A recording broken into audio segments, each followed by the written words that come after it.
gentlemen, good morning, good afternoon, and good evening. I welcome you all to our second session of the 7th International Association of Silk Road Studies Conference. As announced during the opening ceremony last week, our conference topic, The Roles of Universities in the Era of Artificial Intelligence and Big Data, Challenges and Opportunities, will contain several themes also known as academic tracks that will be conducted throughout weekly sessions. Each track will be composed of panel discussions followed by a session of paper presentations. Today, we open the floor to experts who will showcase and debate the use of artificial intelligence and big data in management of business and wealth. Our showcase session will be covered by Mr. Pritesh Kotesha, who currently serves as Senior Vice President at Smartstream Technologies. Our panel discussion will be amongst the following experts: Mr. Saigen Yelchin, founder and CEO of SellAnyCar.com, Professor Kyung-John Lee, Director of Humanities Big Data Research Center of Kyung-hee University and Harrock's Infotech User-Centric AI Institute, Dr. Ban Van Linda, CEO of Commercial Bank of Dubai, Mr. Nizar Abu Aqil, founder and CEO of Max Pro Fitness. Our moderator for the session is Professor Khalid Hafid, Associate Dean Enterprise and Professor of Digital Transformation at Faculty of Business and Law, De Montfort University, Leicester, UK. I request the audience to pose all their questions in the Q&A section of this conference room, which will be addressed at the end of each session. I now pass the floor to our moderator, Professor Khalid, to introduce our first speaker. Firstly, a very big thank you. I feel very privileged and honored to be in the company of such impressive scholars. I'm going to hopefully take up the next 30-35 minutes and present a practitioner's view on the use of AI within business and specifically financial services and wealth. So I'm just going to share my presentation. Somebody give me the thumbs up when it can be seen. Can everyone see that? Excellent. Thank you. Right. So for those who our wonderful marketing department at Smartstream have not reached yet, just very quickly, who is Smartstream? We're a fintech, but unlike we'd like to call ourselves a grown-up, not a startup. So we've been in business for quite a while.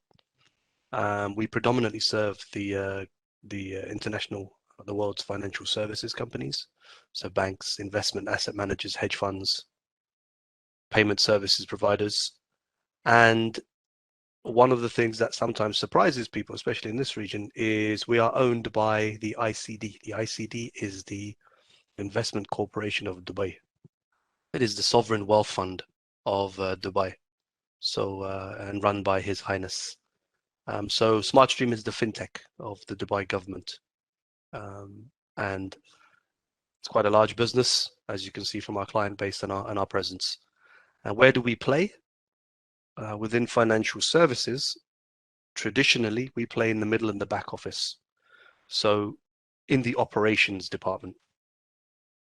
And today, I'm going to take you through how AI is used across business and wealth, specific examples in the operations department, but other examples as well. A term that's been coined as operational alpha. I'll cover that more in detail.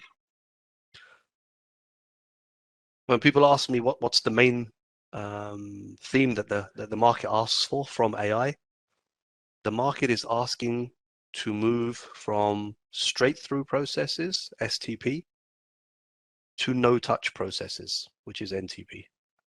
And we call that the final 10%, and I'll cover that as well. One of the things of note is we have a dedicated AI labs based out of Vienna in Austria. We chose that location because of its proximity to computer scientists.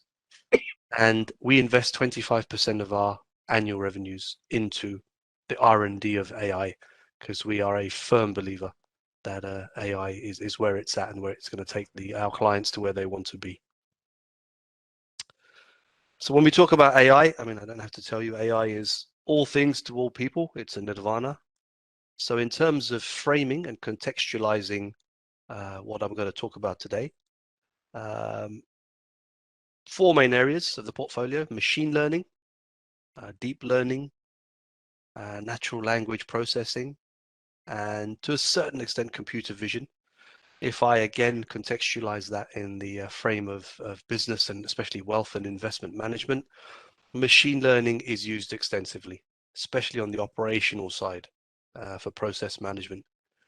Deep learning again is becoming more and more used, predominantly in the business development side of the process, and I'll come to that in a bit. Natural language processing, very widely used now and much quicker adoption, especially within the client verification and onboarding process. Computer vision, I would say, is out of the four the least used, but it is gaining, especially in wealth management and banking and financial services. We all know computer vision from, something as simple as logging into your iPhone, but also within national security and security systems, it's used a lot. In terms of the financial services, we're seeing it used a lot more in smart branches and digital kiosks and the pop-up digital point of sale type of scenarios for the financial and wealth industry. Okay.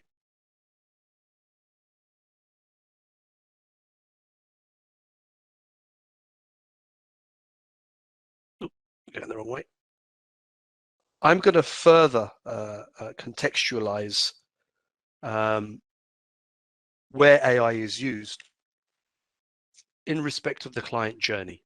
So if we think of a wealth manager, and we divide up the journey into 5 simple steps of their clients, there has been reams and reams of documents written and white papers written, and you can access hundreds of hours of videos, and it is a subject within itself in terms of the client journey. But I'm going to simplify it somewhat for the purposes of our 45 minutes, and we'll look at the 5 main areas. Okay, we'll look at the need. So when a client in a wealth management, at the end of it, wants to buy something, they first have a need. This need can be conscious or subconscious. They then look for some information. They garner that information to either justify the need or to cancel it. They then receive a recommendation to further justify the information that they believe is correct and to justify the need. They then buy something, and then they are served and serviced. If we look at these 5 blocks, again, as I said, it's a very, very wide subject that I could talk on for hours and days. I'm going to look at it in 3 main areas. Okay, there's how do wealth management companies use AI to get better at finding clients, so to spot them when they have the need. How do they get better in recommending the right thing to the client? And how do they use AI to better serve their clients? Okay, so this is what we'll cover for the next, the remaining part of this presentation. There are key elements that we look for within the wealth business and that we look for AI and machine learning to help us with. So for the need, it's the trigger. Okay, we are trying to use AI to create that trigger. For the recommendation, we're using AI to give the right influence. And when we serve a client, we want the AI and the algorithms and the machines to create such a compelling experience, we create client advocacy. Okay. Now, if we look at the first one, the need, the most common question is, well, I've invested as a wealth manager, I've invested millions of dollars in digital channels. So why do I need AI now? It's the digital channels, right? Well, studies have shown that traditional digital channels work for brand building, but they come up very short when it comes to direct customer acquisition. Now, this is a very important element to grasp. The wealth managers all have digital channels, but they're specifically using AI within their wealth process for direct customer acquisition. If we look at those three words, it is a very specific purpose. Why? Because digital channels are good at finding customers who have already expressed an interest to purchase. That could be conscious or subconscious. So in our 5 blocks, they're somewhere between 2 and 4. Digital channels are very, very good at that. The problem is the cost of customer acquisition has gone up by about 50% in the last 5 years. So what AI is doing, AI is augmenting the customer acquisition strategy by positioning the right customer, by finding the right customer with the right product message, and this is key, at the right time. So they are creating that trigger at the specific time where the client or the prospect at that stage wants to move on. And this is absolutely key. This is the immediate value that AI is giving, because of course, business is all about timing. History is littered with wonderful products that didn't make a dime because the timing was wrong.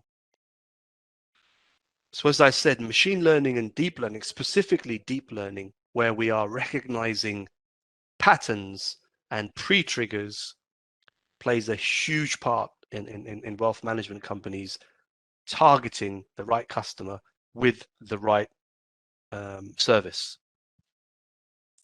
How are we doing that? We are using trigger points within big data.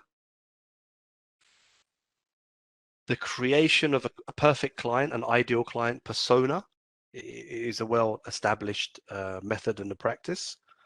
But AI is allowing us to sub-segment those personas and reach them when they are thinking of buying. We all hear the the stories of Alexa in our kitchens, and when we're having a conversation about thinking of buying a brand new television, and suddenly, an ad pops up on our mobile phone.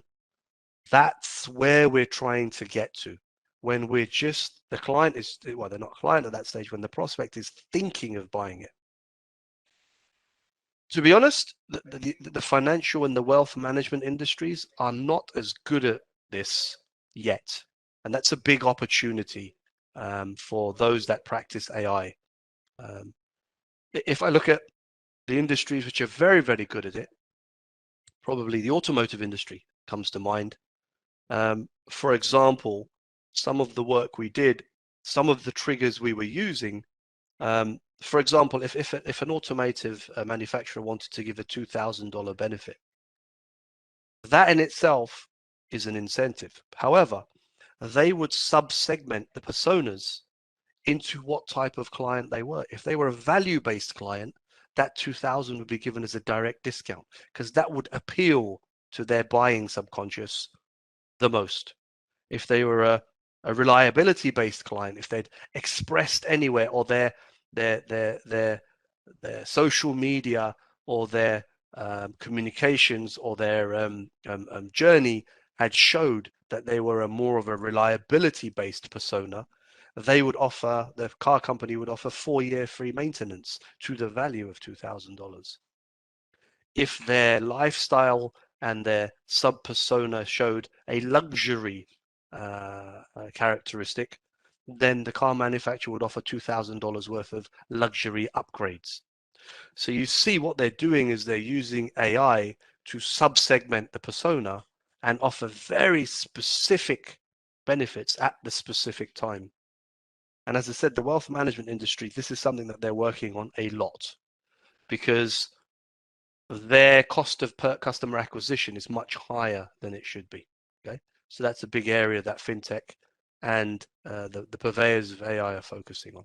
Okay, just want to take a check there. Am I coming across clearly? Is what I'm kind of presenting relevant to the audience at the moment? If someone could give me some sort of acknowledgement.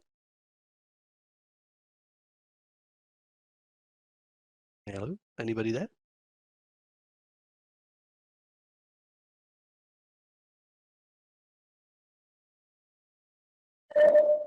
I was just saying that it's very clear. Thank you so much for your contribution. It's Pleasure. exactly Okay. what this gathering is about, the impact of the AI in different fields. So please continue. Thank you. Thank you so much, Khalid. Okay, so then we look at the next block, which is the third one, which is the recommendation. This, I would say, is probably the biggest opportunity for AI within business and wealth, and by far the most interesting because it touches on the social aspects of AI. So this is all about how people buy, and nearly everyone buys on a recommendation. Okay, we don't trust salespeople or marketing anymore. We trust the recommendation. But even more key is, who do we trust? Okay, who does that recommendation come from? So when I'm buying, I look for the information and then I try and validate that information through a recommendation. It's a well-known and a well-appreciated fact that trust and patience are on the decline. And a recent HubSpot survey showed 81% of people in the wealth industry, so people who want to buy a wealth product, a mutual fund or some sort of investment product, trust friends and family over the advice of the business. And 81%, that's a huge number. It's an absolute huge number. So the influence that has is incredible. So what do we do as a wealth company or a business company? We're more and more moving to recommendations, comments, and on our websites, and trusting third parties like Trustpilot. So for those of you that live in the UAE, you may have heard the advert from a very big insurance brand, an online insurance brand. It's a comparison website that compares insurance for people that want to buy insurance. They have led with, we are 4.9 out of 5 on Trustpilot. That is their opening banner and opening voice on the radio. That's what they lead with. It's that, trust us, we are recommended by your friends and family. So that's a huge area that AI, it's called it's known as AI influence marketing. It's a huge area where AI can trawl not only through transactional data, but through perspective data, social data, influence data, to then position the product in the right way. It really is moving. So when I was growing up and learning how to do business, I was once told by a very wise person. She told me that the difference between being a good businessman, an average businessman, and a very good one is the difference between content and context. And the whole influence, that third box, how you recommend and the influence that you put, is all about context. And that's where AI, that's where I find one of the most interesting parts of AI, which is contextualizing to influence. Okay. In the final box, we look at, so once the customer has bought in the wealth industry, how do we serve them? So the operational side, and this is, as a company, this is what we do. We do play in the other areas, but as a main business, this is what we do. I'm going to take one single process because, as I said, time is of the essence, and I'll take one single process. The very common commoditized process in any wealth industry is the reconciliation of financial transactions. So, for example, I sell or I buy a particular asset, I conduct a transaction. Well, then my company that I deal with has to reconcile that to make sure that the stock is sold or bought, that the cash account is debited or credited, and the right people get the right money at the right time. It could be a payment. I use my bank in my hand and I tap it and I make a payment. There are a number of parties involved. So, for example, if you have an Apple phone and you use Apple Pay, you will have a MasterCard underneath that. and there'll be probably Goldman Sachs or Bank of America underneath that, and there'll of course be the merchant, and there'll be the retailer, and there's a whole chain of people. So the financial services industry has to reconcile all of those transactions to make sure that they're valid, there's no fraud, the values are correct, they haven't been committed, they haven't been done according to any sanctions, which is quite topical at the moment, and the right that people get debited and credited. This is a very, very manual process. It was automated throughout the years, but this is a process that AI has heavily been implemented in. Very quickly, if I look at the traditional method, starting from left to right, the first would be data. The wealth firm would spend weeks finding out which data they need, both internally and externally. It could be feeds from Visa and MasterCard. It could be Apple. It could be digital payments. It could be the bank. There is lots and lots and lots of internal data that has to be fed into the matching system. Then rules have to be created. So the dates have to be of a certain thing, the values, the dollar value, the currency, the date of the transaction, the posting date, what stock it was. Both sides have to match. So there's a process called ETL normalization, which is extract, transform, and load the data and normalize it. This again takes weeks. Then the rules have to be created, the rules which form a perfect match, and the rules which would allow the item to be unmatched or open. And again, it's measured in weeks. And if you see right towards the end of the process, in that third quadrant on the right-hand side, it says the business is engaged. So this is a very heavy IT heavy process and a project. And it happens in every single financial services firm. Because if you don't do this properly, then you will have much higher risk. You will have financial liabilities because you will not have paid people and you will not have been paid. And you will have sanctions potentially, and you will fall you will fall foul of the central bank and regulations. So along the bottom, this process used to take on average 6 to 12 weeks, even for the most simplest processes. Where does AI help? So AI is being used at all stages. If you see those circles with AI, in the data piece, AI is being trained and the vendors are creating fingerprints and using data analytics and churning through years and years worth of data to automatically identify the transaction type. This is an Apple Pay. This is a Visa payment. This is a selling of an equity. This is a trade in a foreign exchange. This is a remittance. So it understands the business process. It understands what data there should be. So if this is a payment using Apple Pay, well then I need the card number, I need the value, I need the merchant number. There are 7 things you need as a minimum. So you don't have to map those anymore. You don't have to map that data. It then says, well, this is a payment, or this is I'm buying a certain stock. It can create the rules automatically because it understands the process. It can then match them. And it can then match as many as you can. And this process is now measured in seconds and minutes. Apart from the time, this is now a business process. Business people can do this.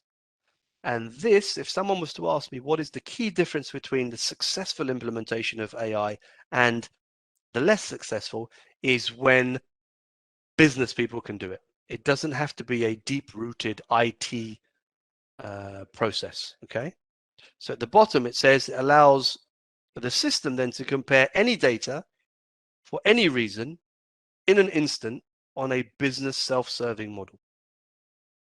And you create that in seconds and minutes, so you have a matching process. However, as a wealth institution, we're not really interested in the things that match. We're interested in things that haven't matched, that haven't gone straight through, because this is where our risk lies and this is where our cost lies. This is really where the AI comes into its own, because in a manual process or a semi-automated process or a pre-AI process, there would be teams of people investigating why this transaction hadn't gone through. What the AI does is it does unsupervised learning, sits there and observes what these people do. It then says, I know how Pritesh solved this case. It takes how Pritesh solved this case and creates brand new rules and updates the system, so the system is evolving and getting better without users creating rules. The unsupervised learning is the final 10%. Only with unsupervised learning can you get to this no-touch processing, because it's much easier to go from a 40% efficiency to a 90% efficiency than it is from a 90 to a 92. To go from 90 to 92, you really need AI. What does it look like? So when the users see it, the users see it like this. They don't see algorithms. They don't see complex mathematical calculations. This is all driven by a mouse. The AI is taking the raw data and taking the raw big data, analyzing it according to the business model, and creating business intelligence. So here you will see a wealth manager, a risk assessment. They will see the risk by the counterparty, by the currency, the total risk. It will have overlays onto their SLAs and to their risk profile of their business. And they will see risk before it gets to a red alert. Okay. How else will they see it? They'll see it in the exception management. So these are the things they should work on. Out of the millions of transactions, they need to be working on, the machines need to be working on creating more and more efficiency. So you'll see there it's prioritized by color, by label, it's a broker file error. On the right-hand side, you'll see the SLA status. It says not breached. When it gets closer to the SLAs, it will become yellow and red. So there are visual interpretations, there are data-driven interpretations, and there are suggestions and recommendations for fixing these and becoming more efficient. And very quickly, within the first 5 seconds, you as a senior in the business can get a quick assessment of this business. Is my business red, amber, or green? And I can click on any one of those and I can go down to the individual transaction. I can find out who's working on it. I can assign it to a new team. I can see how many days it's been outstanding. This is the end result of the AI. And this is live within a wealth client. And this is what the AI does, and it's real time. So there's no more database behind this. The technology that the financial services industry is using is the same one as used by Netflix. This is constant streaming technology. So the data is being updated on a second by second or a millisecond by millisecond basis. Okay? All right? This is how it's manifesting itself, and this is how it's being used in the real world. If I look at some other examples in wealth, you'll probably know of some of these names: Wealthfront, Vanguard, Morgan Stanley, ING, Barclays, UBS, JP Morgan. They're all household names, and they're all heavily invested in AI within the wealth industry. So Wealthfront, if you go onto their website, it makes no bounds. It says all of our services, including financial planning, investment management, are exclusively through software. We don't have any robo-advisors. We just use the software. Vanguard, one of the most successful investment managers in the world, has pioneered it, get rich slow. So it's an investing approach based on low-cost funds, robo-advice, and they've called it personal advisor services. So they mix robo-advice with AI. Morgan Stanley have taken it a step further. They have mandated that the best way to make customers advocates, so if you remember that box number 5, promoting customer advocacy, is to speak to them a lot. And Morgan Stanley uses AI. It's called next best action, to advise the advisors to say, now is the right time to talk to the client about this particular subject. the client has just surfed the web for a brand new house. Now we should be speaking to them at this precise moment about the services and the products we can offer for new house buyers. It is really, really powerful. If you do get a chance, do some greater research into NBA, Next Best Action from Morgan Stanley. It is why it's made them one of the biggest wealth managers in the world. I won't read the rest. You can see them there. And on the right-hand side is the real return on investments and some of the use cases of AI within wealth management. This is, things we have done as Smartstream, and those are the projects, and those are some of the dollar values that have been attributed in terms of return on investment. Okay. Obviously, in the time we've been given now, we can't go into all of them. So I'm gonna draw it to a close there. One of the things I would ask you to consider is AI is not a zero-sum game. AI is continuously evolving, and we can pick up from any of these, and we can pick up real-life examples, and we can always evolve and move them.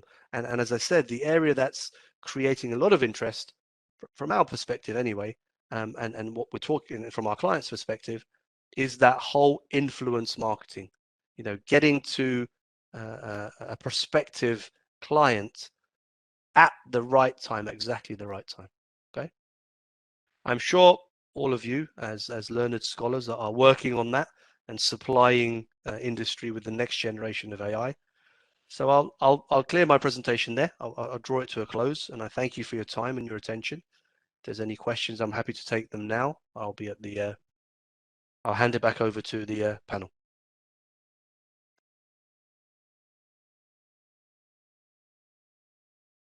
Thank you. Thank you, Dr. Kutesha, for your presentation. Does anyone have any questions?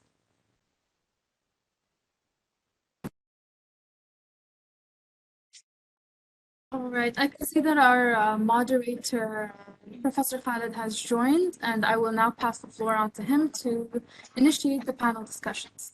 Thank you. Sorry, I was too slow to unmute myself. I might have just one question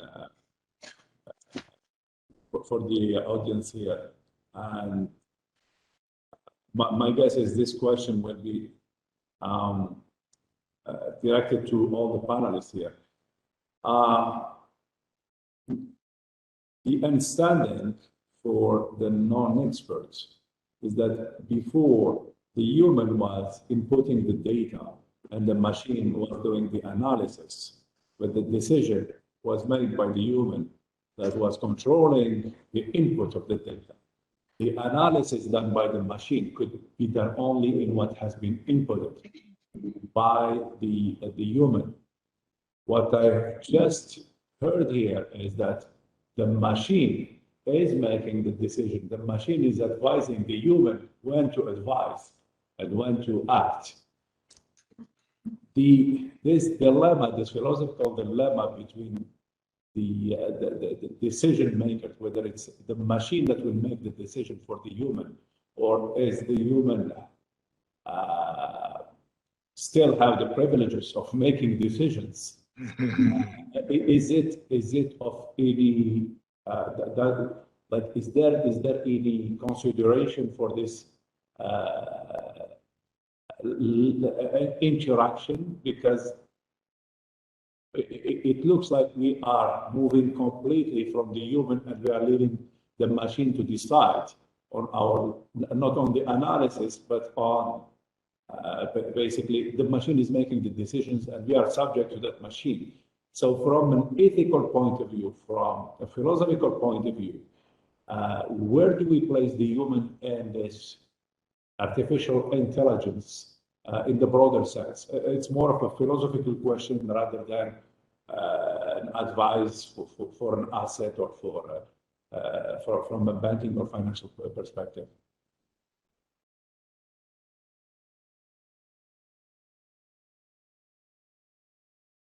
It's open to panel. So Conversation. Yes, sorry, I'm joining a bit late due to some technical problems. I'm Khaled Hafiz, and I'm professor of digital transformation.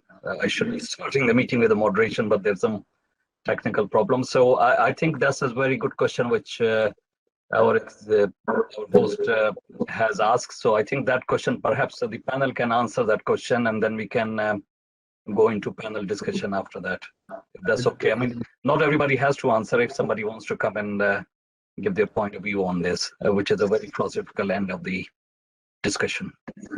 Dr. Karim, I would like to take this just because of time-sensitive issues I have here.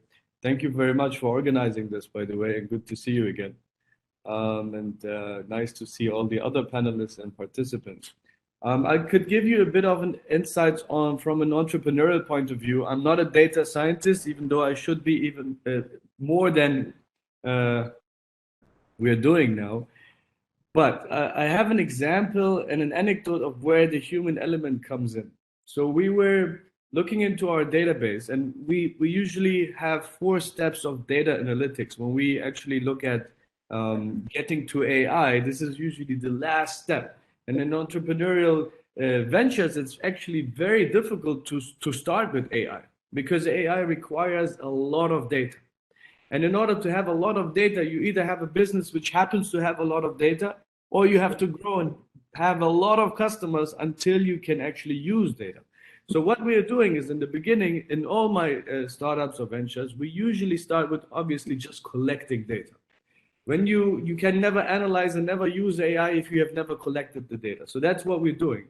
And then we start with our descriptive process. We basically say, look, whatever data we have, let's just use it to describe what's happening. So in other words, what's going on? That's something which most companies can do. And that's also where most companies stop. Now, when you want to go even one level higher, it's diagnostic. So basically, we're saying, why is this happening? And this is also where your database can help. But usually the business intelligence departments, they don't even go that far. They have stopped with sales reports and giving you numbers and saying, that's what's going on. But the why is still a human. If you want to go even further, and that's something where we are at predictive. So we say, what will probably happen next? If that's something your system can do, that is amazing. And that is probably where also neural networks are coming in, and where machine learning can come in, maybe even artificially intelligent. And the last part is, and that's something where everybody should aspire to get to, but it is just not possible for most companies, not even if they wanted to, because the neural networks we have, for example, they will just fail because they don't have enough data. We've tried it, and you will not believe how many millions of data points you need to get actually a real business decision made by your machine learning algorithm. And that is the last step, is called prescriptive.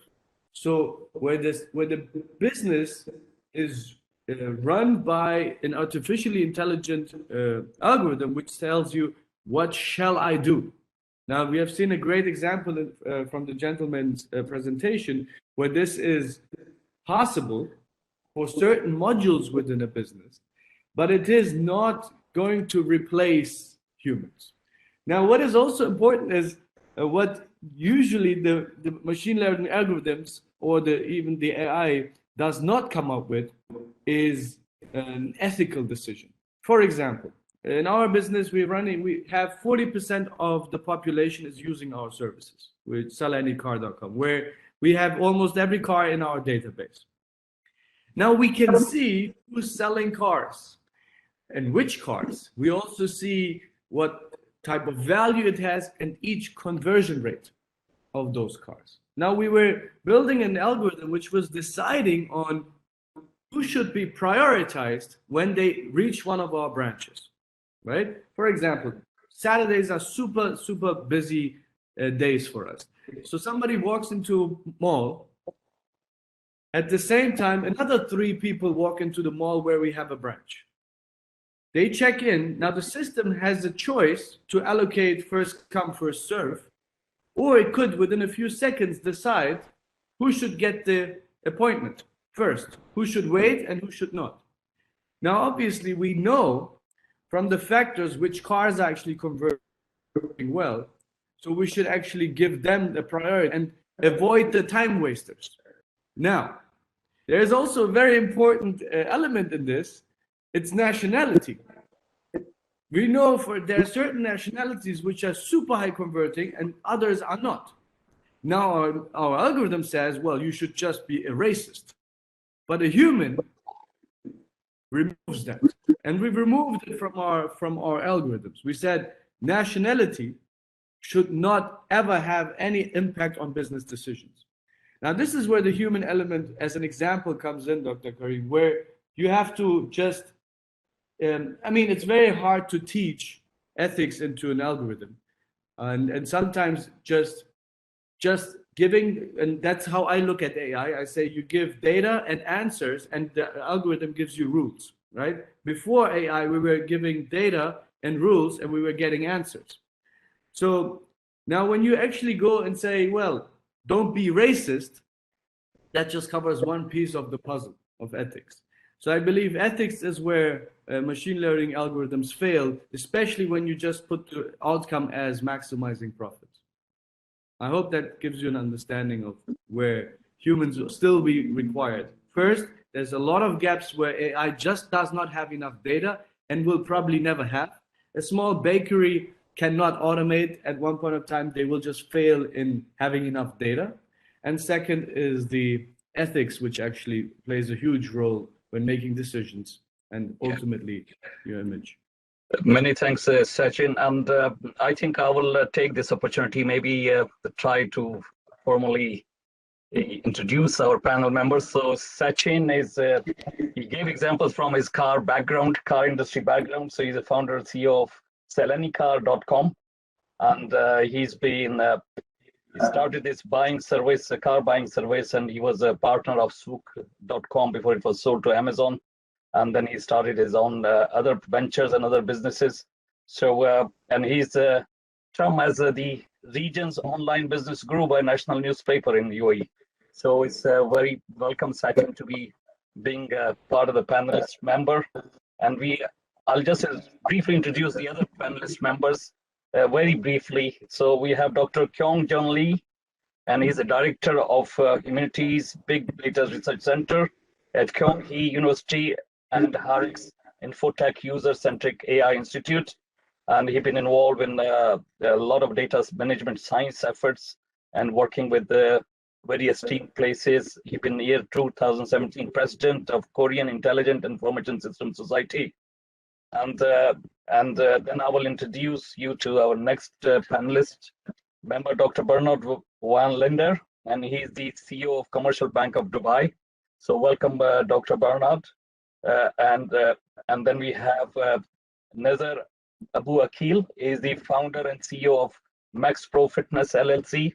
So welcome, Nazar. And Nazar been founder of Max Pro Fitness Group, and he's should be proud of that. He has increased his sale within 1.5 years to 16 million, and is en route to make it to 100 million sale and build his company in future. So with that brief intro, and with a very nicely setting the scene talk on AI helping on management of business and wealth by Pritish, I think that is that will open up our discussion. And I will just pick up one thing which Pritish say, apart from is shown that how AI can use in automating data processes and working with the client customization. He mentioned that AI is helping contextualizing the influence, and that is a very big scenario, because machine and automation and deep learning is based on data, and that is the algorithms which generate some intelligence which you can take out to the human being. And I think this is where maybe one of the biggest challenges. So I think if I will just start by bring another point of view, and I say that, okay, if you can keep it to brief, maybe within 5 minutes, so that we can go back to panel or open floor for discussions from the other participants who is joining the panel. So if I just bring in Dr. Kyung Jong Lee, and if we want to see his perspective on the topic, that how he see in his experiences or the companies he's been working in, that how AI is shaping and big data is shaping and management of business and wealth. So over to you, Dr. Kyung. Okay, thank you for inviting me this valuable workshop. There are so many issues to talk in the speech of Mr. Pritesh and the comments of Mr. Karim Shelley and Yalchin Stage. First of all, let me talk about the data issue of small and medium companies. Mr. Yelchin talked about the small bakery AI. These days, I have been working on solving such a problem. How can a small and medium company develop AI system with the small data? So now I'm now in the business school of Gyeongju University, but I am also working for a fintech company in Korea, Harex Infotech, as a director of UC AI Institute. UC AI means the user-centric AI. User-centric AI means the artificial intelligence technique to preserve users' privacy and protect the business data and develop the AI algorithm on behalf of users' intention and user side. So that kind of research was evolving to AI sharing platform. So we are now developing the technology and system for sharing AI rather than sharing data. You know, as a customer or consumer, we don't want to reveal our data to others as a consumer. And also as a business owner or business entity, we don't want to share our valuable customer data and customer transaction data with other economic entities. So nowadays, only the big tech platform can develop powerful AI system because small and medium companies and many customers do not want to share data. So we need new architecture. We need the new system for sharing AI rather than data. So in AI community, researchers developed so-called federated learning. So federated learning means we can develop the deep learning system or AI system without sharing any data, but sharing the weight of deep learning system. So, for example, the last year, the journal Nature Medicine published a paper. The project name is exam. In the paper, the exam is kind of the COVID-19 patient treatment system. So in that case, there are 20 hospitals in the worldwide. They do not want to share their data, but the exam project, they developed the AI model for each hospital, and they send the AI model to 20 hospitals, and in each hospital, they train the AI model, and then they share the AI model to global platforms.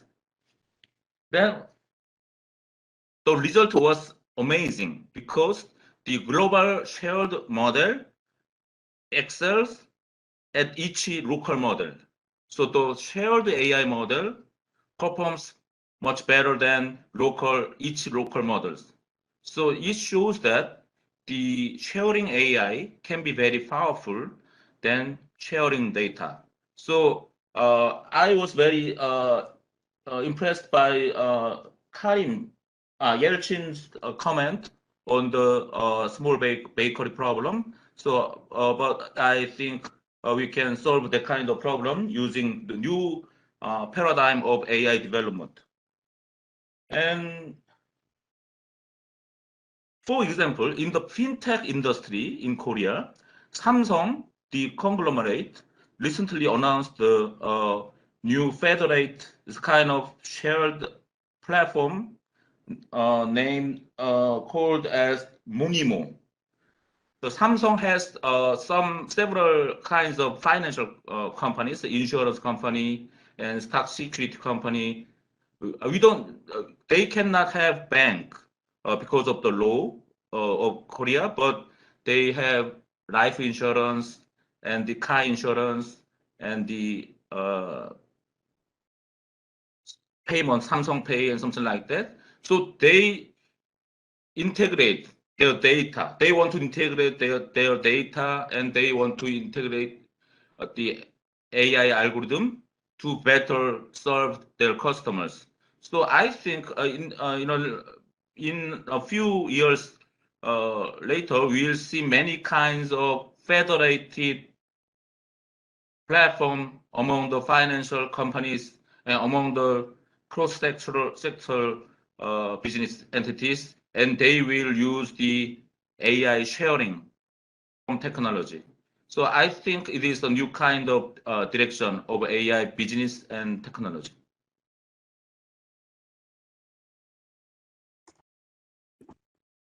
Many thanks, John Lee. And I think it was very useful to understand that. And it has been always a challenge, because we talk about big data and data coming in from huge number of dimensions and from large dimensions, large organizations. So how to deal with situation in a small to medium-sized company. And I think it is a fascinating work to do, because where to generate data from solving those local problems, as you mentioned already.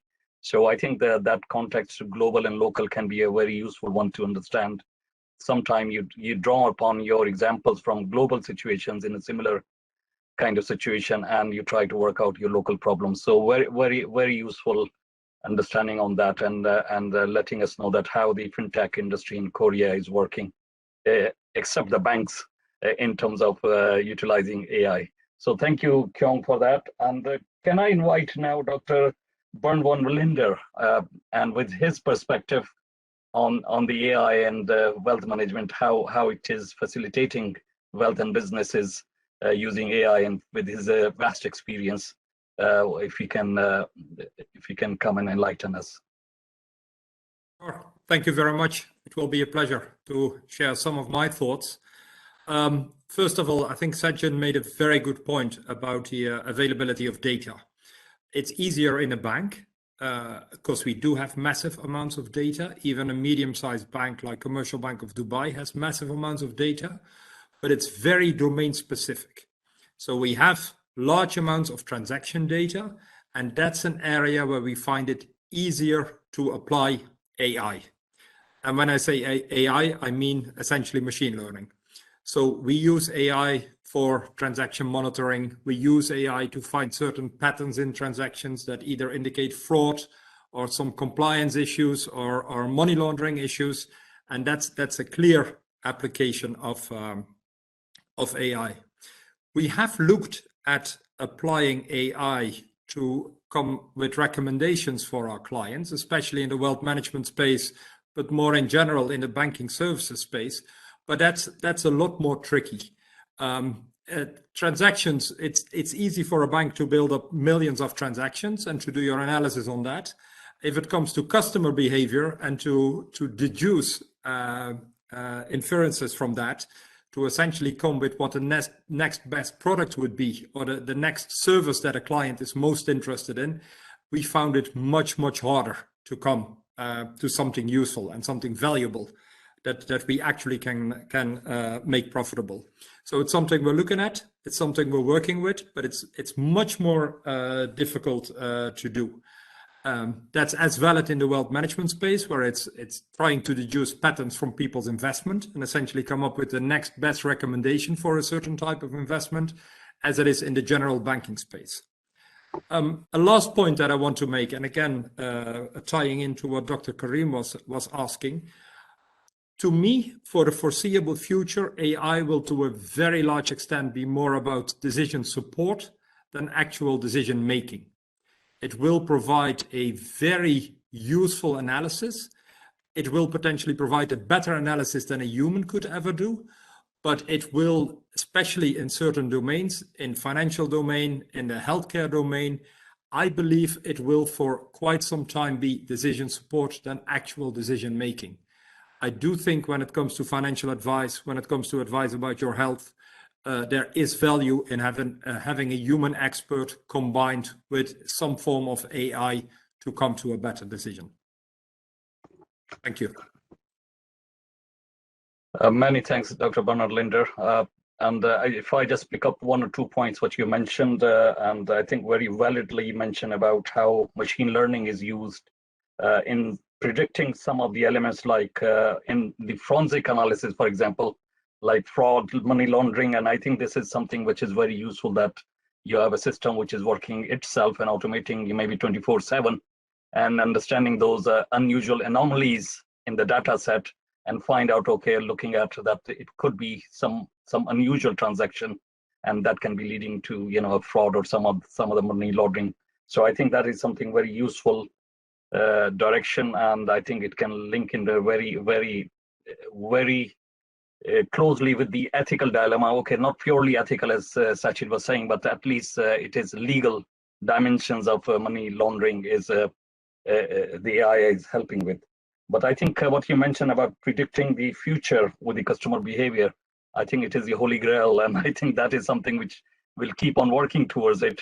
And I think how the new algorithms can be developed to see, to look at future. And I think your point is quite valid at this moment, that AI is helping us in decision support and not taking over. To reply to Dr. Karim's question of the philosophical, where the intelligence lie. And I mean, if I say my views on that, the intelligence lies in the data capture. So a lot of data is there, and if it is capturing it intelligently and utilize and harnesses intelligently, then it is replicating human behavior, which we can call it intelligent or not intelligent, but it is replicating that behavior. But thank you very much for that. And I think with that, I will call in our next, our eminent next panelist, Nazar Abu Wakil, and see, Nazar, what you see and what is your perspective on how AI is taking the challenge of development and progressing in the wealth management and people management and the business management in today's world. Khaled, and thank you for having me on with this prestigious panel. It's such a pleasure. So I am coming at this from the B2C, direct-to-consumer side of the business, and we are more a consumer ourselves of big data through some of the much larger companies in the world today. And I'm just going to share a little bit about who we are to give you an understanding, and then kind of with more about the data and how we use it. So I will share my screen here.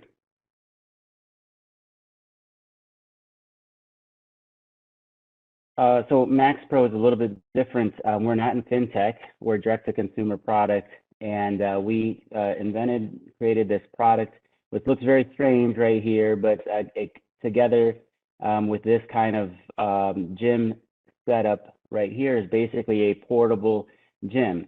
And so what we have in here is we have hardware, and also we have our coaching app that communicates with the Max Pro. Shaquille O'Neal is a big member of advisory board, and you can see here kind of like some of the app and how it works. And I am stressing the app in this situation because this is how we are creating data for internally, our company.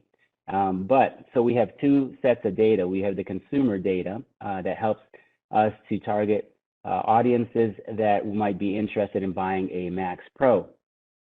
Max Pro itself has a large community that's growing, and it's basically used in so many different ways. It's a very unique product. We know, we're comfortable that once a customer receives the product or orders the product, that they're pretty happy with it, comparing the reviews that we get on Amazon and Google. But the problem is targeting these customers and getting close to these customers. And if you remember, just not too long ago, here, we had this in February 3rd, Facebook stocks plummeted 26% and the biggest one-day drop ever in the U.S. Stock market. And what happened was they forecasted a revenue of 27 billion to 29 billion. Well, some people will say 27 billion is pretty good for that quarter. And however, it was the first significant drop for Facebook. And that reason for that is that the company had Apple's iPhone privacy changes in April of last year. April of last year, the iOS 14 update locked out certain cookies or tracking features of the iPhone where Facebook could not take advantage of receiving some of the consumer behavioral data.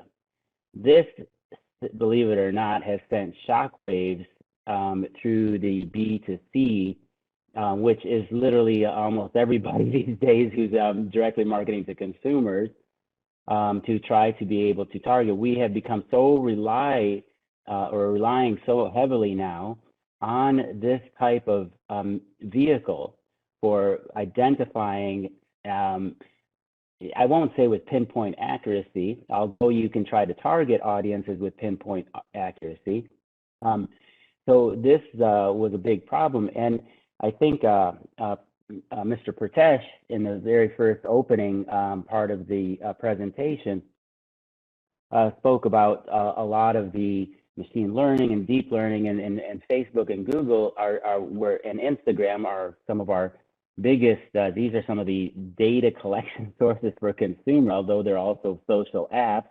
They happen to also be able to collect lots of information and then offer that information for advertisers. And when we're locked out of targeting to the B2C, and I think it was between phase 3 and phase 4 in Mr. Pratesh's slides, which he did very nicely in showing, we are, and many other companies showed our return on ad spend, our ROAS plummets. You know, and for us as a new company, just learning the ropes, I guess you could say, it was a bit of a shock to the system because you can't reach the proper qualified consumer, the qualified buyer.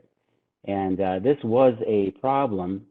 And so you definitely need to be able to pivot. And previously, to reach our consumers and try to target consumers, it was a much more manual, mechanical process and also physical process when it comes down to you know, placing ads in certain magazines that are preferred by those particular audiences, or putting it in newspapers, or running advertising on TV, which all of that is still done, but this was becoming a much more widespread and more efficient way to approach consumers.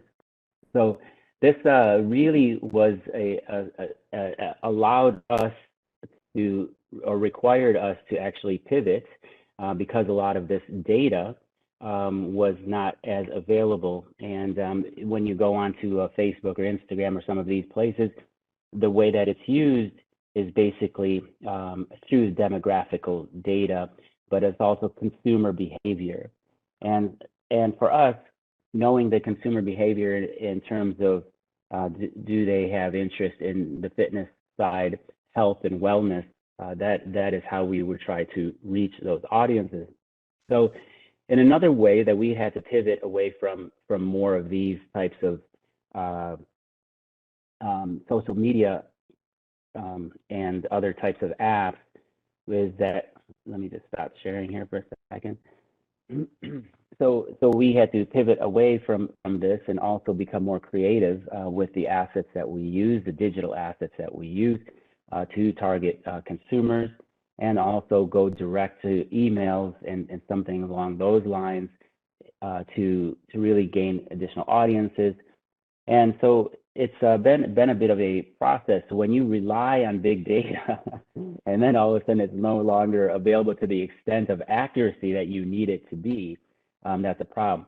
So the other piece I was going to mention is that we do have an app with thousands and thousands of users, fortunately, and this is within our control in terms of monitoring how our users are interfacing and interacting with our app. We have a very detailed mechanism within our app to understand which areas within the app are being used the most, the least, what are people spending more time on, and this helps us to paint a picture about what the consumer's preferences are, and at the same time allows us to develop further those particular features.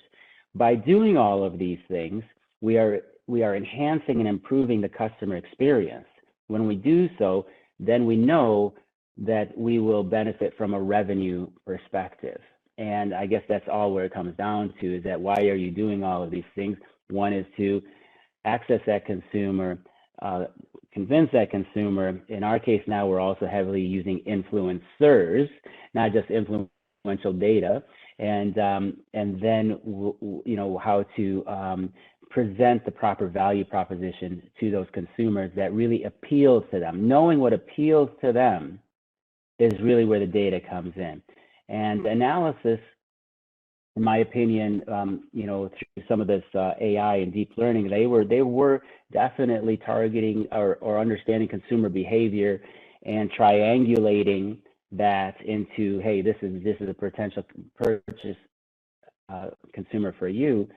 But for us, the final decision is whether we execute, how much money we put on this advertisement, how much money do we allocate for this segment, is really came down to us and understanding. So AI can only go through so far, and it's still not an accurate science for us.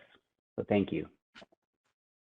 Thank you, Nazar Abu Wakil. I think it was very useful to see your point of view. And if I look at some other discussions we had, obviously British and discussion, and Dr.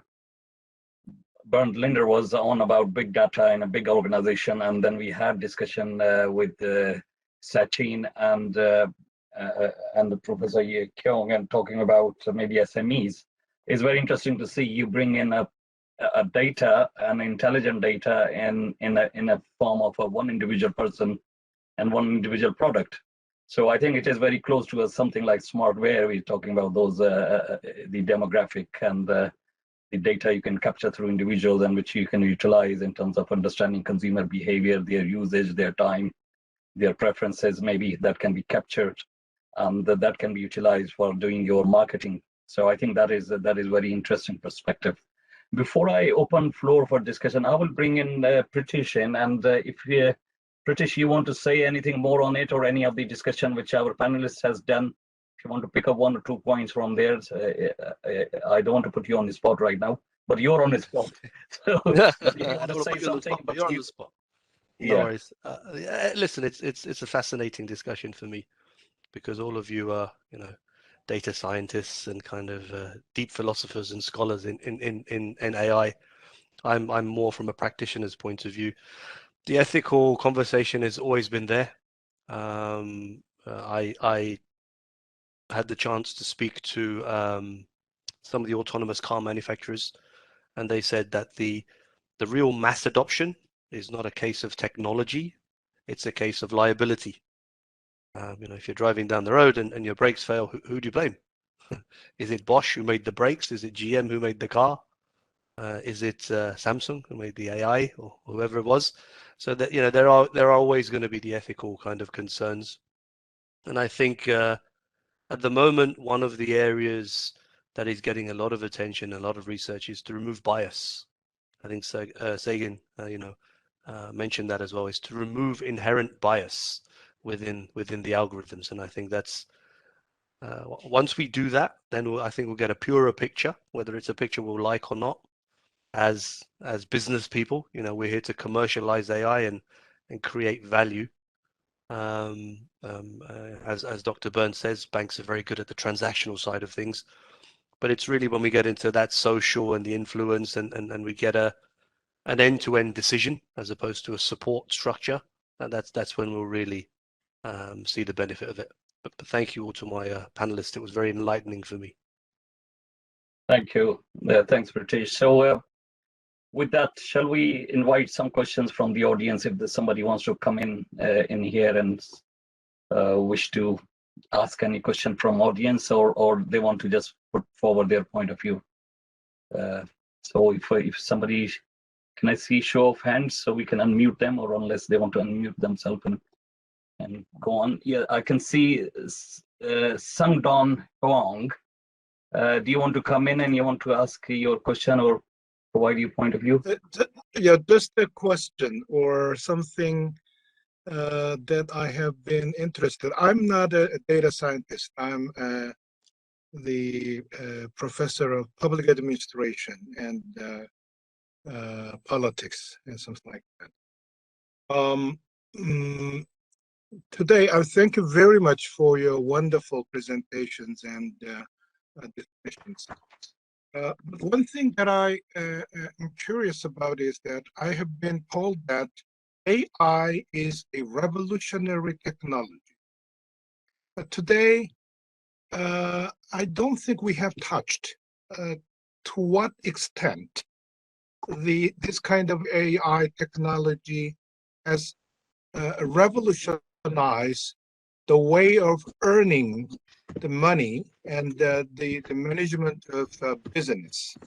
In other words, if we talk about something is revolutionary, it may mean the fundamental changes, the structural change, not the degree, the changes in the degree.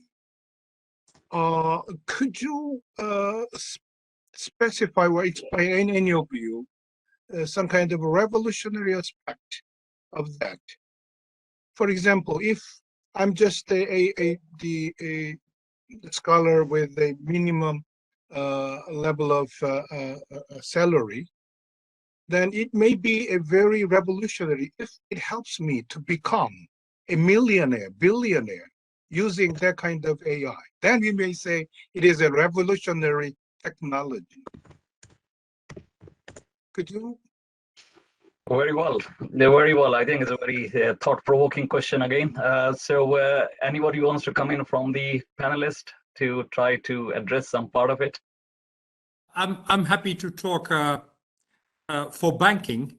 I think from the perspective of banks, and especially the smaller commercial banks, I think the professor is absolutely right. Even though I do believe the technology in itself is revolutionary, I haven't seen any applications in themselves that are revolutionary. When I look at the applications we see in our bank, they surely have increased efficiency, they have increased effectiveness, they have lowered cost. But as the professor was saying, it's more a gradual improvement that we've seen than that it has been a revolutionary change of our business models. I do believe that in essence, the technology is able to be revolutionary in banking as well, but I think we are a little bit away from that still. So when I look at the business today, I do agree it's been gradual improvements more than anything else.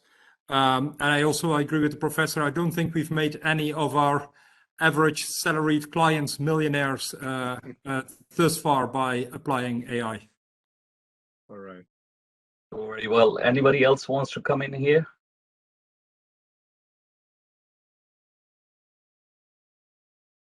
I would also echo Dr. Van Linder's comments. In our area, our space, it's basically been more of an enhanced data processing automation, automation of processes and possibly even thinking and analysis.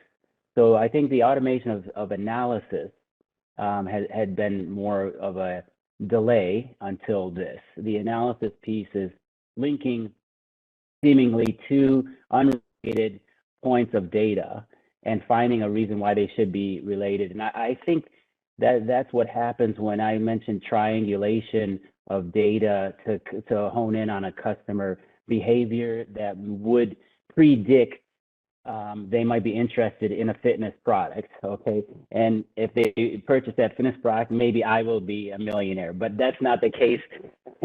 No, that's kind of the process in terms of what I'm seeing. And obviously these larger Silicon Valley type companies understand that data, whether it's in fintech or consumer side of goods, is big money. So there's definitely more than millionaires there. But again, I don't see it as I have not seen applications from a revolutionary perspective, but Dr. Van Linder's correct in terms of an efficiency perspective, and efficiency and optimization and not wasting dollars perspective. I definitely see that it's been a huge leap. There hasn't been a better time to be an entrepreneur and launch a consumer product around the world and being able to capture audiences around the world with such a minimal budget. But when you have a minimal budget, you have to optimize how you spend. And that's where some of this, I won't say this is a deep learning or machine learning, but it's involved in terms of data processing on a large scale. It's a very fair point, Nazar, and Dr. Linder as well. I just kind of, if we look at it from a very practical perspective, to become a millionaire or a billionaire, you basically have to know something that nobody else knows and then act upon it. Okay. Right. And as you know, if I had known Mr. Putin was going to do what Mr. Putin was going to do before everybody else and had gone long on oil, I may well be a millionaire. But unfortunately, the world doesn't work that way. And I think AI is limited because, as Dr. Linden said, it's very good at processing gazillions of transactions and giving you the hard data, as we call it. I think what it lacks at the moment is the soft data. If you mix in technology with sociology and biology and even philosophy, maybe you'd be able to predict. But at the moment, I don't think AI can predict. And secondly, the ethical implications of allowing AI to predict are far and wide. So yeah, I think at the moment we're just not there. So it's more of an evolution rather than a revolution, I would say. Rather than revolutionary. Yeah, I will. I think if you allow me, I would say something in here as well. I mean, it's very interesting discussion on that, and I think is the evolution or revolution has to fit into a time frame, and if it has to be fit into time frame, perhaps some of the evolution process we call it as a revolution if it is condensed in over time. So I think one of the questions we have to ask ourselves is AI and the advances in AI in the last 10, 15 years, let's put it this way, is a destructive technology or is destructive to the system? And if you understand that it is causing a destruction or productive destruction in our system, in our life, in our businesses, then perhaps it is revolutionary. So it is perhaps we can see it from that perspective as well. But obviously, I will keep my thoughts there. And if none of the panelists wants to come in, I have one question to ask, and that is coming in the chat box, and it is to Dr. Berndt, that the CEO of Bank of America announced in their last earning call presentation that they are investing in digital transformation. So how successful is CBD in using AI machine learning in their wealth product like Investor?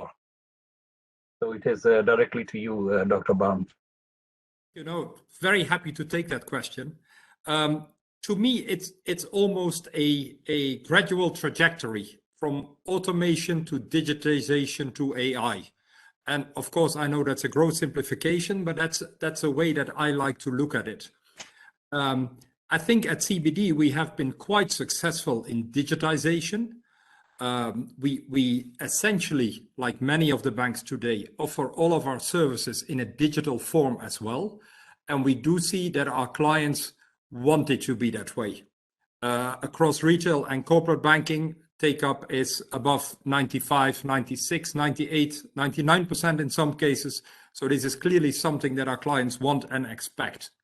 When it comes to applications of AI, as I said, we have been so far less successful, and it's largely limited to transaction monitoring.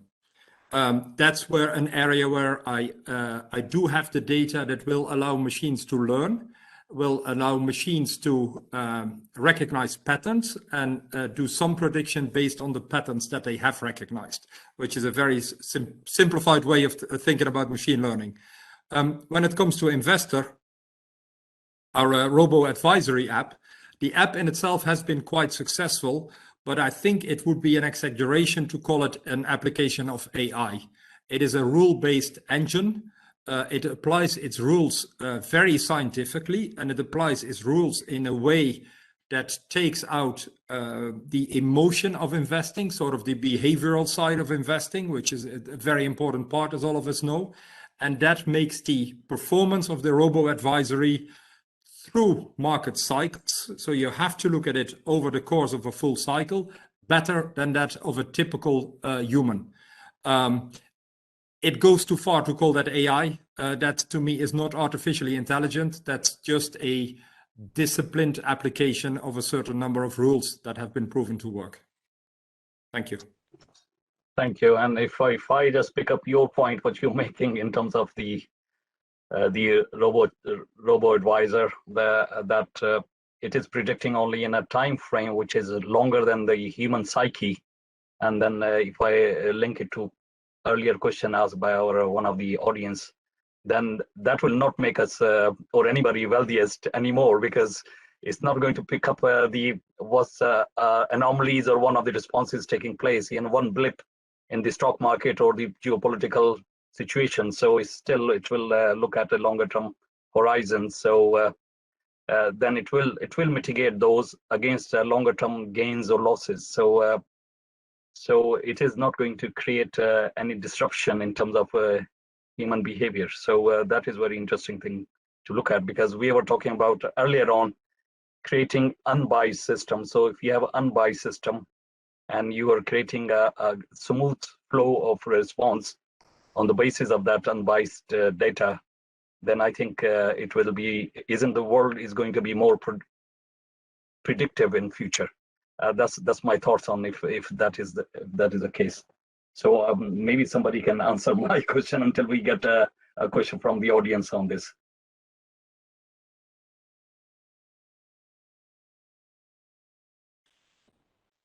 I think from my perspective, you're absolutely right. This is not an application that will be able to predict one-off events or market anomalies.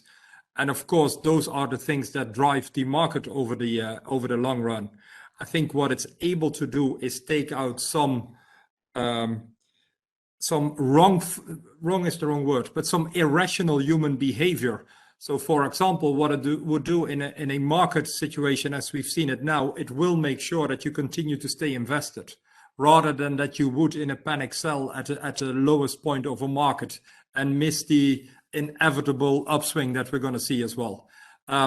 But that's far away from artificial intelligence. I wouldn't even dare to answer your question on unbiased type of systems, because that's not an application that I've seen at all. Okay, that's great. I see Dr. Huang, Professor Huang, do you want to come back to your question, whether you were satisfied with the panelist answer, or what is your answer to that? Yeah, but one of my friends told me some kind of a revolutionary application of AI. It means that we are now in the era in which our personal data is collected by some kind of big companies, IT companies like Google and neighboring Korea, Facebook, all over the world. But they are creating money from that kind of data for their own business, for their own sake, without appropriate economic reward for me. But one of the major reasons for that, of course, I'm not blaming that, is that there is a very difficult way. It's quite difficult for them to delineate their benefits for each individual data. But my friend told me that the AI technology may enable us to delineate the amount of data, of my personal data, which is used by the others. Whenever they got money from using my personal data, then their benefit can be divided into the original individual data. So my data may be used multiple number of times by multiple number of data users, data modifiers. So then we may say that the AI technology enable us as an individual person to earn money for my own data being used. Am I correct? My understanding is correct. Maybe Professor Lee, who is advising that kind of company. Okay, that's very interesting. So I think the question you're asking is perhaps to do with the all digital businesses and all digital collection of data, the ethical use of that data, whether it is only for the purposes gathered or it has been resold or reutilized for different purposes. So the question is coming to Professor Kyung Jun Lee, if you want to answer it. I don't know whether you want to answer it from your one local perspective or you want to give it a global perspective on it. Okay. Let me first try to answer the Dr. Huang's first question. AI is really revolutionary. I believe that in 10 years or in 20 years, the world top 10 company list will be changed.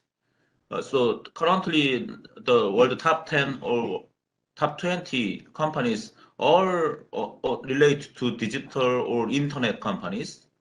You know, the Google was founded in 1998, and Amazon was founded about 1994 or 1995. So it is younger than 30 years old. So, but maybe so then in what kind of technology will make the new big companies? So some people say it is blockchain based, cryptocurrency based, but I believe that it will be based on the artificial intelligence. So, and also I want to talk about the issue of AI will be replacing humans.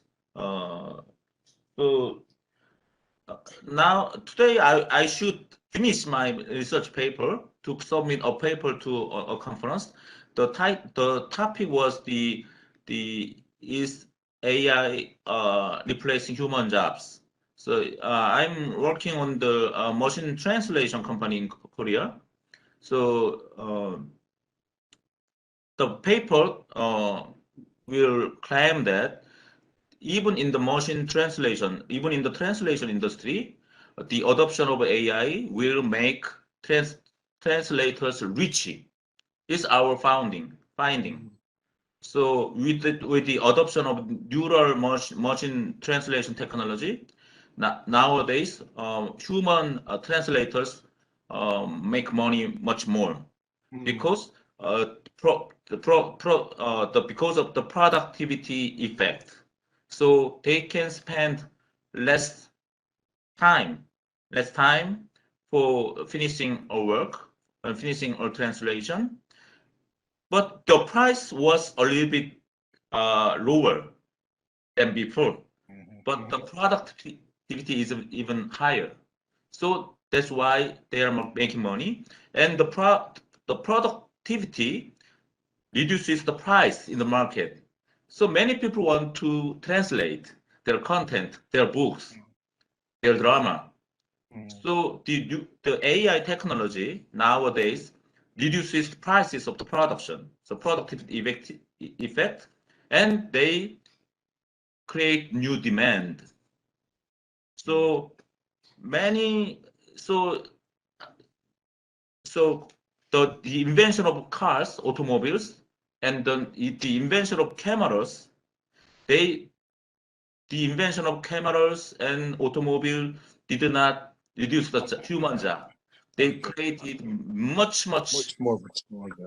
much more industries and jobs. So AI will make money. AI will create jobs, I believe. And about the what was the question? Yeah, the question was about the data protection. So companies are utilizing data outside the limit they're collecting it. The economist Douglas North, the professor of Stanford University, and he is the graduate of the UC Berkeley, the economics department. He received the Nobel Prize with the research that shows the protecting property right and utilizing the property right and the reducing the transaction cost will make society prosper. So he proved that his claim with the empirical data. So I believe any kind of technology should protect property right of people and property and should support the utilization of property right of people and country and society, and the technology should support the reduction of transaction cost. So in that society that society will prosper. So I believe that AI nowadays is trying to find a way how to utilize, how to protect the property right of human and the country and society, and how to make frictionless transactions among the business entities. So the paradigm will be changed. So nowadays we always talk about data, but data is very sensitive. It is real private property right or public property right. So I think we are now living in an interim stage. So that's why I talked about the AI sharing rather than data sharing.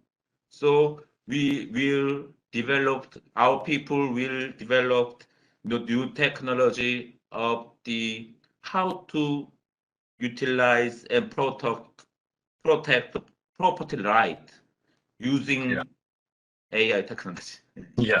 Yeah, and I think if I just refer to your earlier talk, Professor Lee, you mentioned that you don't want to share data of consumer, you want to share the AI of the consumer, the outcome and the output not. So I think what in your hindsight is saying is protecting that data for the purpose you collected it.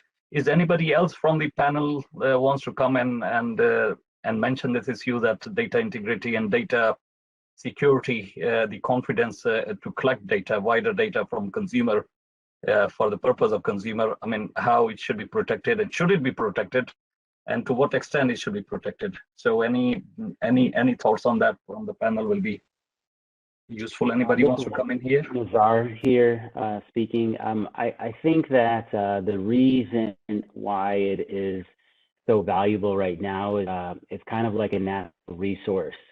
And it's, let's say the oil underground, you know, there's underground millions of people, but only a few companies have the ability to mine it and then convert that into actionable, useful data. And if you start democratizing the the data points and have everyone be prosperous on their own particular data points, I think you're going to see a lot less interest in the actual ability for the larger companies to actually mine that. So I assume that there's going to be resistance in the future for you to kind of own yourself. And I'm not saying it shouldn't be the right thing, but I would feel like there's companies that prosper so much and other companies that prosper from those companies mining that data, that once you protect that data, it becomes so expensive that the data will not be useful for anyone anymore, because it would be too expensive that everyone has a share in terms of the profit. And we're talking about billions of points, billions of data. So maybe we'll see in terms of the similar, what like I just mentioned, the Apple iOS 14 updates, security updates, which allows you to opt in or opt out. And possibly when you opt in to sharing your data, then at that point, you might be able to get some kind of reward, but they will probably get a multiple of that. So if you get $1, they might get $10 or $100, but at least you get $1. So there is a possibility of that. I just want to add one other point, is when we think about AI and machine learning and so on, I think all of our imaginations goes back to, you know, many Hollywood films or movies that were made about when robots have a higher intelligence level than humans. I mean, the first film that I remember it was made in 1968, was 2001: Space Odyssey, and they had Hal on there, and that was, you know, someone a robot that could outthink a human, and and we were talking about, is AI revolutionary or evolutionary? I think when we get to that level of sophistication, but right now AI is still very much a rule-based, put in by logic, by some very smart people. I think the difference is the immense amount of data and seeing patterns and sequences in data that average humans will not be able to see at such a large scale. That is revolutionary, and I think those are being laid out in the banking industry, as well as also in the bioscience industry, when they're trying to solve for certain illnesses and diseases and trying to come out with different solutions and to test. They can test these solutions very, very fast. And those are the things that really make AI just a wonderful kind of future technology. So that's my input. Yeah, I think it's a point very well made, and I would say that let's not blame those Hollywood movies, because that was the movies which brought me to do a PhD in AI and robotics at that time. But I think my personal view is that I'm not afraid of AI becoming more intelligent, because if you become intelligent, then you look for the welfare and benefit of other. It is more about if they remain stupid, and the stupidity can cause problem to destruction. So I think that is my view. But nevertheless, I'll call upon. I have a very interesting question here, and I don't know, Adil Ben Manohar, do you want to come in and ask your question yourself, or you want me to read from what you've written in the chat? It's about the concern of privacy and data integrity to be protected by legislation. Adil, do you want to come online, or shall I read it for you?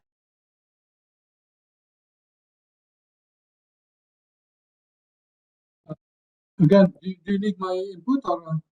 Yeah. So do you want to give your input onto it? I mean, what's your views on this data integrity and privacy?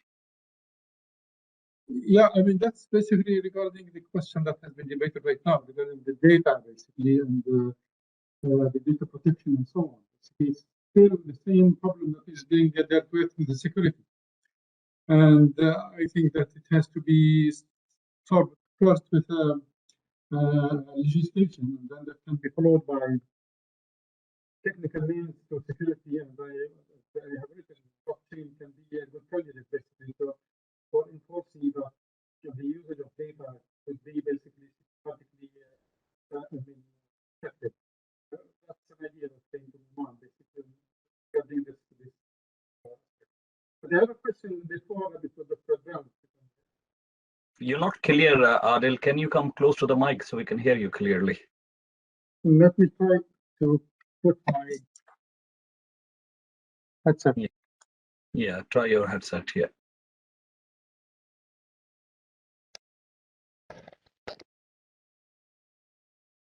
Hello? Yeah, that's clear now. That's clear. Give some comment. So I was just alluding to the problem of data protection to be a problem of concern for the privacy of and data integrity that could be and has to be basically managed first through the legislations, and later on being formalized and the solution being, I mean, let's say, developed through security mechanisms like blockchain, as I said, that can be used as a mean for enforcing, I mean, systematic basic protection of data, and it can be taken from there, because I mean, AI right now is widely used and sometimes abused, if I could say, from the, I mean, the very wide usage that is not sometimes, I mean, systematic, and that's why, from research point of view, there are now, I mean, ideas of exploring basically how to make AI smart, basically. That sounds a bit weird, basically, but I mean, how to, because AI is a very vast, I mean, domain, as you know, from the engineering point of view, and you have different, let's say, I mean, approach of AI and methods for AI, and you cannot guarantee that all the methods, for instance, the machine learning or deep learning or reinforcement learning or the others, they would fit to all the applications. You would definitely find that, I mean, different, I mean, techniques, they will fit and solve problems of for specific problems.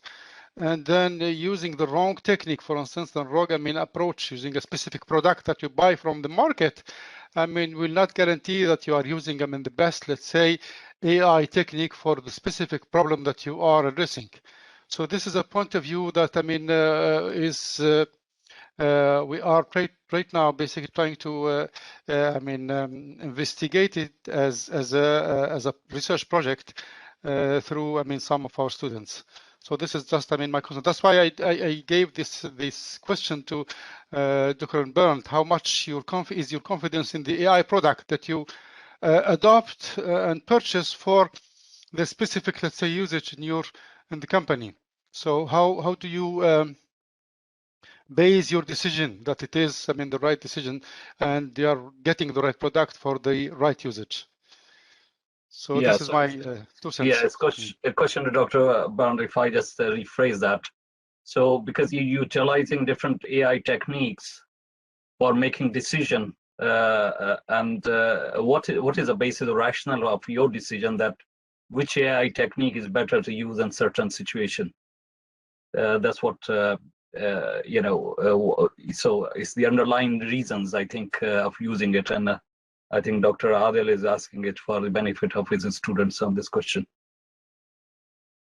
I think it's a very good question by Dr. Adil. I fully agree with him that it's very domain specific, and certain techniques will work in certain domains and will work less well in other domains.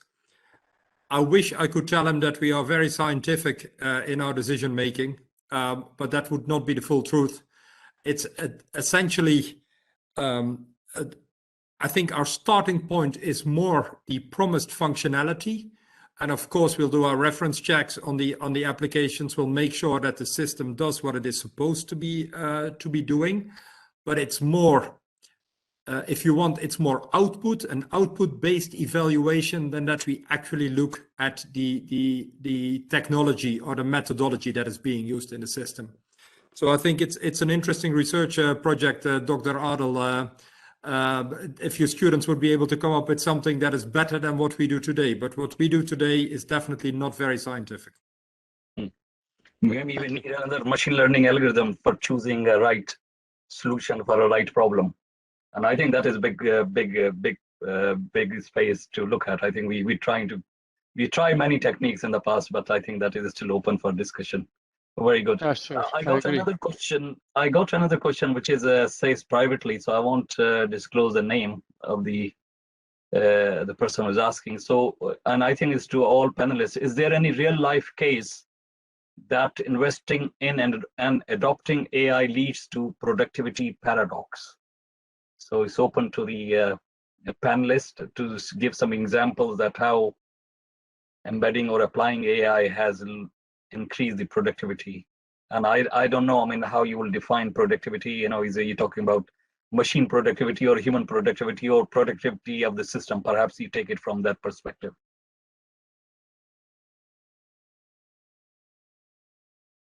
So anybody who wants to come in first? Dr. If I look at the transaction monitoring side, and I'm sorry to come back to the same example, but it is the most realistic use case we have today. On the transaction monitoring side, the fact that we have a system that is to some extent self-learning when it comes to the recognition of patterns within transactions, that clearly has resulted in us having to hire less people to do it than we otherwise would have to do. So that to me is a clear example of a productivity enhancement or a productivity improvement on the back of using machine learning. I also think that as of today, that's probably the only live use case that we would have within the bank where we do see productivity increase on the back of applying machine learning. Okay, thank you. Nezar, do you want to comment on this point? Certainly. I think this is where we were talking about the efficiencies of data analysis, and particularly on the consumer focus, for consumer-directed side of basically trying to when we target consumers, and in a nice way target, it's basically we're talking about demographics. Yes, all of the biometric demographics that are out there, age, sex, and even weight in some situations. I mean, there's so many other biometric demographics, but then we're also talking about behavioral types of their lifestyle. And when you try to triangulate that kind of data as a simple mind in a simple human, like and try to do that over millions of people, which is what we target on Facebook, for example, or Instagram. We might say we want an audience size of 3.5 million people, and we want them in these regions, in these, let's say in larger city centers. So we're going to target New York and LA and maybe Miami in this case. And then we're going to look for consumers within these types of interests, okay? And maybe they purchased a competitor product 1 year ago. This is what we call micro-targeting. And you're starting to get to the point where there's no way that a human can do that. They might be able to do it for 2, 3, 4, 5 people, but then you're talking about 3.5 million people, and you're getting the result like that. That is a perfect application of what we're talking about here. Yeah, thanks, Nezar. And Professor Lee, do you want to come in? Let me talk about the productivity paradox in Korea, especially about the AI technology. In Korea, especially the medical AI area, there are so many medical AI startups in Korea, and the government supported the R&D of the medical AI startups. So they developed many AI diagnosis systems, but the hospital, the health insurance does not support the AI-based diagnosis. So, so they cannot sell their services or products to the hospital. So the hospital do not want use the medical AI services. So, but nowadays, United States and Japan and EU are much more advanced than Korea. So, our next presidential election is March 9th. So, but currently, even no one presidential candidates promised they will promote the AI medical services for the health insurance. And even in Korea, they do not, we cannot do the remote diagnosis. So it is very, so the technology part and the incumbent domain. So we have very large gap in regulation. So as I told you today, so we couldn't utilize our AI capability to our society currently. So that's one problem you are facing now. Okay, thanks very much. Thank you for that. I think I will bring the discussion to a close, and I think it was a very fruitful discussion, starting with Priti's the inaugural speech on how AI is using in wealth and business management area, and his examples which he suggested, which look at number of issues in terms of where it is used in automating processes to replicating consumer behavior. And that was something which was replicated by Dr. Bernd von Linder in the banking industry. And then we have quite useful examples from SME from Professor Lee, that how AI and data capture is utilized for these small businesses and what challenges are there. And then obviously we have Mr. Nazar Abu Akil came in and discussed about a specific product for a specific audience, a specific users, that how it is utilized at the individual level and the data capture is done from there.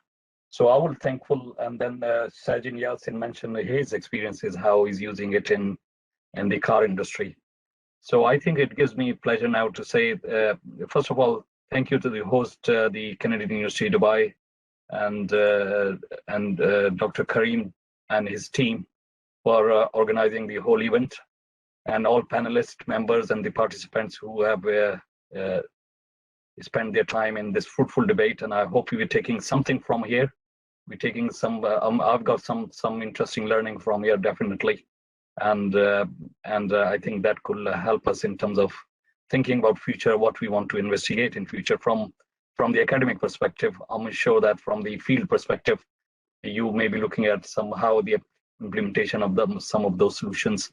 So I will hand over to our MC if they want to do a final comments on this.